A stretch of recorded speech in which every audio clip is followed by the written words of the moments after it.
luz de Pedro y la pluma de Pablo. ¿Cómo es posible que un pescador impulsivo que negó a su maestro 3 veces se convirtiera en la roca sobre la cual se edificaría la iglesia? ¿Y cómo un perseguidor fanático, cuya misión era erradicar la fe cristiana, se transformó en su más grande predicador? Esta no es la historia de santos de altar, nacidos en perfección. Es la historia de 2 hombres comunes, llenos de fallas, cicatrices y contradicciones, que fueron alcanzados por una gracia extraordinaria y dijeron que sí, un sí a la transformación, un sí a la misión, un sí a un amor que lo cambia todo. Antes de caminar con estos 2 gigantes de la fe, quiero sentir a nuestra comunidad unida. Dime en los comentarios, ¿te identificas más con el corazón impulsivo de Pedro o con la mente apasionada de Pablo? Y escribe, soy instrumento, si crees que Dios puede usar tu historia, con todas tus fallas, para su gloria. Es una bendición ver cómo nuestras historias personales se conectan con estas historias eternas. Prepárate para descubrir cómo la negación se transformó en el más grande liderazgo, y cómo la persecución se convirtió en la más ardiente misión evangelizadora. Vas a entender por qué sus muertes no fueron un final, sino el sello de una fe que cambió el mundo para siempre. Comencemos. La historia comienza con un hombre forjado por el sol y el mar. Simón, un pescador de Betsaida, en Galilea, era un hombre de manos ásperas y corazón impulsivo. Su vida estaba definida por el peso de las redes, el olor a sal, la incertidumbre de la pesca y la sencillez de una fe heredada. No era un erudito ni un teólogo, era un hombre de acción, rápido para hablar, rápido para actuar y a menudo rápido para equivocarse. Su mundo era práctico, su fe era visceral. Representaba la tierra fértil pero desordenada del corazón humano, un terreno que Dios ama cultivar. En las orillas del mar de Galilea, mientras lavaba sus redes después de una noche de trabajo infructuoso, su vida cambió para siempre. Un maestro de Nazaret llamado Jesús subió a su barca para predicar a la multitud. Después, le dio una orden que desafiaba toda lógica pesquera. Rema mar adentro y echad vuestras redes para pescar. Simón, cansado y escéptico, obedeció. La pesca fue tan milagrosa que las redes comenzaron a romperse. Abrumado por este poder, Simón cayó de rodillas y dijo, «Apártate de mí, Señor, porque soy un hombre pecador». Y Jesús le respondió con la promesa que redefiniría su existencia. «No temas, desde ahora serás pescador de hombres». Mientras tanto, en otro rincón del mundo, crecía un hombre que era su antítesis. Saulo de Tarso era un ciudadano romano, un fariseo de fariseos, educado a los pies del gran maestro Gamaliel. Era un hombre de intelecto brillante, de una disciplina férrea y de un celo ardiente por la ley de Dios. Su vida estaba definida por los pergaminos, las sinagogas y una devoción tan intensa que lo llevó a creer que la nueva secta de seguidores de Jesús era una herejía peligrosa que debía ser erradicada. Saulo no era un hombre de dudas, era un hombre de certezas absolutas, y su certeza era que los cristianos eran enemigos de Dios. Saulo respiraba amenazas y muerte contra los discípulos del Señor. Con cartas de autorización del sumo sacerdote, viajaba de ciudad en ciudad, arrastrando a hombres y mujeres de sus hogares y arrojándolos a la prisión. No lo hacía por maldad, sino por convicción. Creía sinceramente que estaba defendiendo la pureza de la fe de sus padres. Era un hombre de una integridad y una pasión formidables, pero toda esa energía estaba dirigida en la dirección equivocada. Era una espada afilada al servicio de la ceguera espiritual, un instrumento de persecución que Dios estaba a punto de tomar en sus manos y forjar de nuevo. Estos 2 hombres, Pedro y Pablo, no podrían haber sido más diferentes. Uno era un pescador sin letras de la Galilea rural. El otro, un erudito cosmopolita de una de las ciudades más importantes del imperio. Uno era parte del círculo íntimo de Jesús desde el principio, el otro su más temido perseguidor. Uno era todo corazón y emoción, el otro todo mente y lógica. Sin embargo, en su soberana sabiduría, Dios eligió a estos dos opuestos para que se convirtieran en las dos columnas sobre las cuales se construiría su iglesia. Sus diferencias no serían una fuente de división, sino de una riqueza y una complementariedad extraordinarias. Lo que une a estos dos gigantes de la fe es exactamente lo que también puede unirnos, a ti y a mí: el encuentro transformador con el amor de un Cristo vivo. No fueron sus habilidades naturales ni sus méritos personales lo que los calificó. Fue su respuesta a un llamado que los despojó de todo lo que eran para convertirlos en lo que estaban destinados a ser. Sus historias son la prueba de que Dios no busca a los perfectos, sino a los disponibles, a los quebrantados, a aquellos cuyos corazones están abiertos a ser completamente rehechos por su gracia. Pedro caminó con Jesús durante 3 años. Lo vio sanar a los enfermos, calmar las tempestades y multiplicar los panes. Fue testigo de la transfiguración y escuchó las enseñanzas más íntimas del Maestro. Jesús lo moldeó día a día, corrigiendo su impulsividad, fortaleciendo su fe y preparándolo para su futuro rol. Le dio un nuevo nombre, Cefas, o Pedro, que significa roca, una declaración profética de lo que llegaría a ser, a pesar de su naturaleza inestable como la arena. Su conversión fue un proceso, una relación íntima y continua con el Verbo hecho carne. Pablo, en cambio, tuvo una conversión que fue como un relámpago, un evento cataclísmico que lo derribó de su orgullo. Camino a Damasco, con cartas para apresar a más cristianos, una luz del cielo más brillante que el sol, lo envolvió y lo arrojó al suelo, y escuchó una voz: «Saulo, Saulo, ¿por qué me persigues?» «¿Quién eres, Señor?», preguntó él temblando. «Yo soy Jesús, a quien tú persigues», fue la respuesta. En ese instante, su mundo se derrumbó. El que creía ser el mayor defensor de Dios descubrió que era su mayor enemigo. Quedó ciego, una ceguera física que reflejaba la ceguera espiritual en la que había vivido. Durante 3 días, Saulo permaneció en Damasco, ciego, sin comer ni beber, en un estado de oración y quebrantamiento. Fue un tiempo de muerte a su antigua identidad. Luego, Dios envió a un discípulo llamado Ananías para que orara por él. A pesar del miedo, Ananías obedeció, y al imponer sus manos sobre Saulo, unas escamas cayeron de sus ojos y recobró la vista. Fue bautizado y, de inmediato, el que había sido el perseguidor comenzó a predicar en las sinagogas que Jesús era el Hijo de Dios, para el asombro de todos los que lo escuchaban. Su transformación fue radical e instantánea. Esta es la belleza del llamado de Dios. No hay un método único.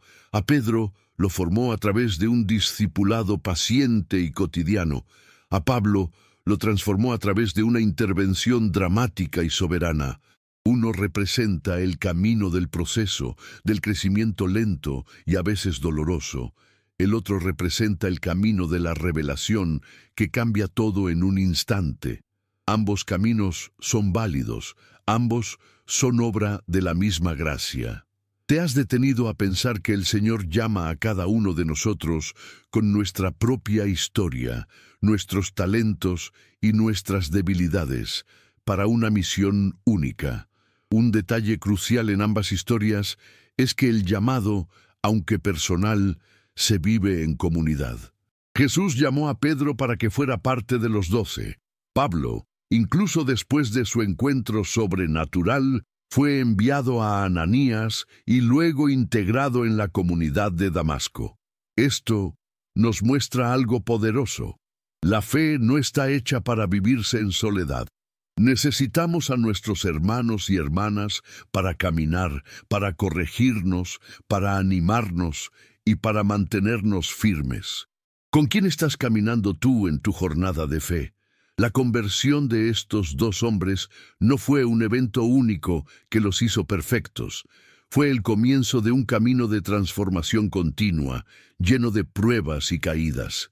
Pedro, aquel a quien Jesús llamó roca, el que había confesado audazmente, «Tú eres el Cristo, el Hijo del Dios viviente», se desmoronaría en la noche más oscura. Su historia nos enseña que la revelación no nos hace inmunes a la debilidad y que la fe verdadera debe ser probada en el fuego para ser purificada. Su momento de mayor orgullo precedería a su caída más humillante.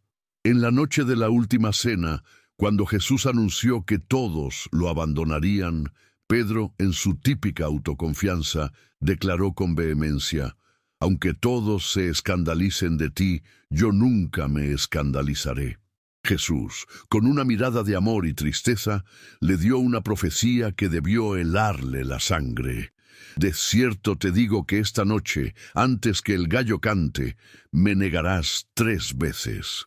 Pedro, incapaz de aceptar su propia fragilidad, insistió en que estaba dispuesto a morir con él.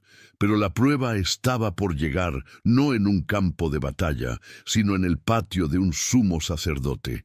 Cuando Jesús fue arrestado, Pedro lo siguió de lejos, calentándose junto al fuego con los guardias y los siervos.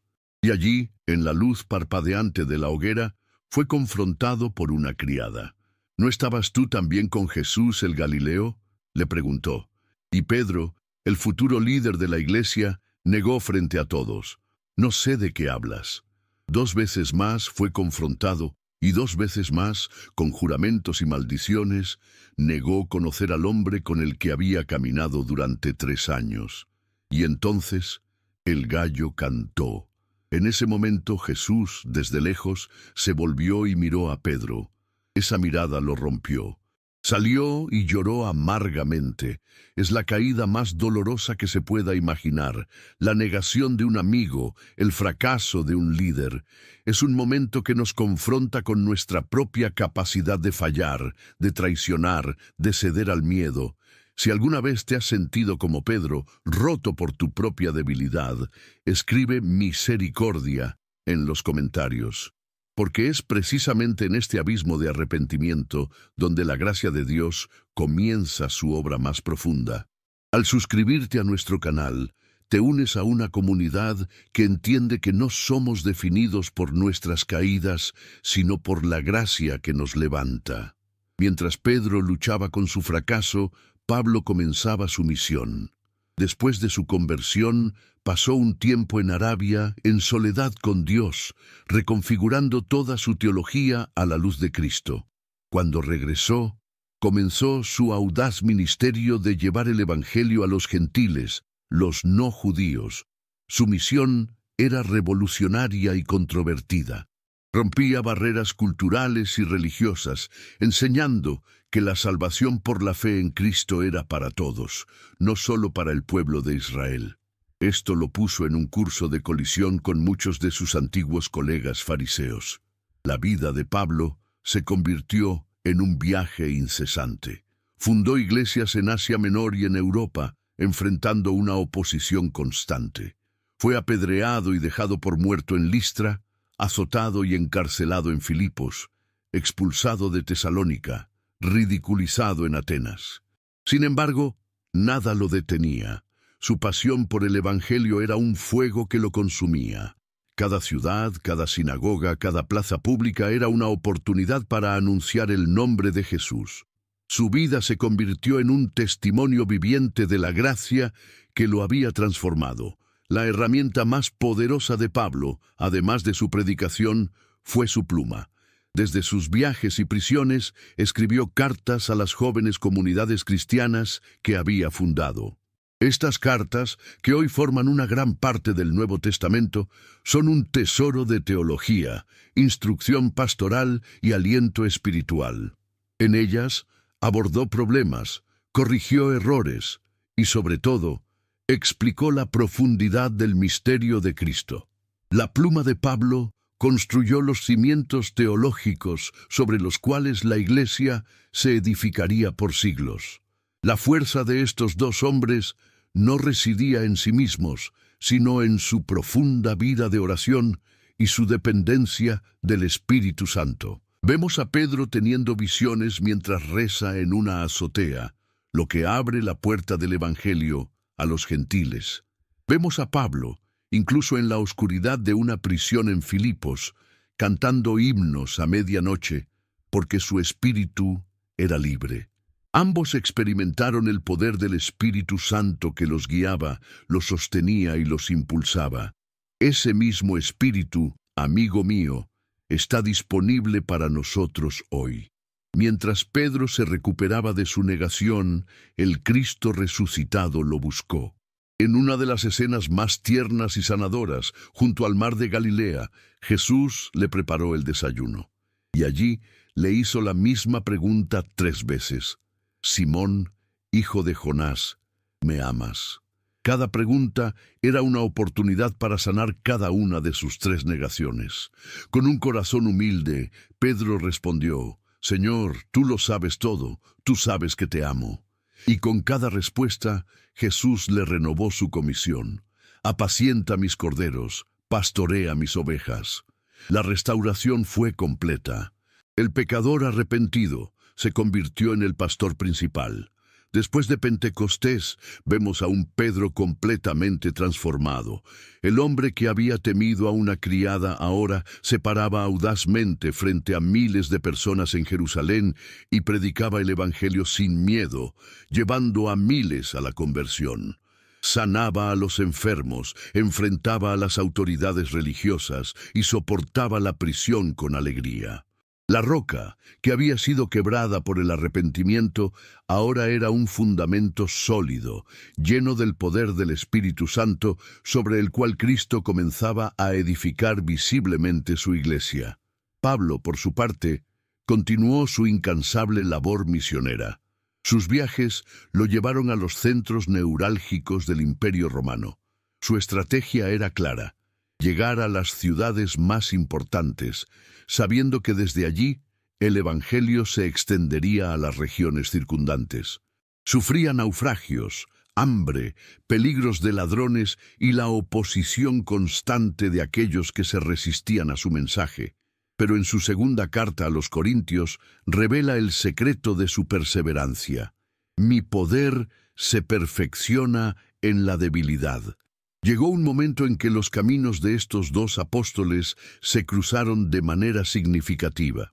En Jerusalén surgió una gran controversia sobre si los gentiles convertidos debían circuncidarse y seguir la ley de Moisés. Pablo y Bernabé subieron a Jerusalén para discutir el asunto con los apóstoles y los ancianos. Fue en este concilio que Pedro, recordando su propia experiencia con el centurión Cornelio, se levantó y defendió la causa de la gracia para los gentiles. Su testimonio fue clave para la decisión de la Iglesia de no imponer esa carga a los nuevos creyentes. A pesar de su acuerdo en lo esencial, también hubo momentos de tensión. En Antioquía, Pablo tuvo que confrontar a Pedro públicamente porque éste, por temor a los judaizantes, había dejado de comer con los cristianos gentiles. Este episodio muestra que, aunque eran apóstoles, seguían siendo hombres en proceso de santificación. Pero también muestra la belleza de la corrección fraterna en la verdad. Su relación, aunque compleja, estaba unida por un amor superior a sus diferencias, el amor por Cristo y su iglesia. Sus caminos, aunque diferentes, los llevaron al mismo destino final: Roma, el corazón del imperio que perseguía a la fe que ellos proclamaban. No llegaron como conquistadores, sino como prisioneros. Pero fue precisamente desde esa posición de debilidad que dieron su testimonio más poderoso. Sabían que la fidelidad a Cristo tendría un alto precio, y ambos estaban dispuestos a pagarlo. Eligieron amar y servir hasta las últimas consecuencias, transformando la capital del poder mundano en el escenario de su victoria espiritual. El martirio de Pedro y Pablo no fue un accidente trágico, sino la culminación lógica de una vida de entrega total. La tradición cuenta que Pedro, al ser condenado a muerte por crucifixión bajo el emperador Nerón, pidió ser crucificado cabeza abajo. No se sentía digno de morir de la misma manera que su Señor y Salvador. Este acto de humildad extrema, en el momento de la muerte, fue el sello final de su transformación. El pescador impulsivo que se hundió en el agua por la duda, ahora se aferraba a la cruz con una fe inquebrantable. Pablo, como ciudadano romano, fue condenado a una muerte diferente, la decapitación. En sus últimas cartas a Timoteo, escritas desde una fría prisión romana, no hay rastro de amargura o miedo. Al contrario, hay una serenidad victoriosa. He peleado la buena batalla, he acabado la carrera, he guardado la fe, escribió. Por lo demás, me está guardada la corona de justicia. No moría como una víctima, sino como un vencedor que anhelaba recibir su premio de manos del juez justo. Su muerte no fue un final, sino una graduación. Es en el martirio donde vemos la convergencia final de estos dos hombres.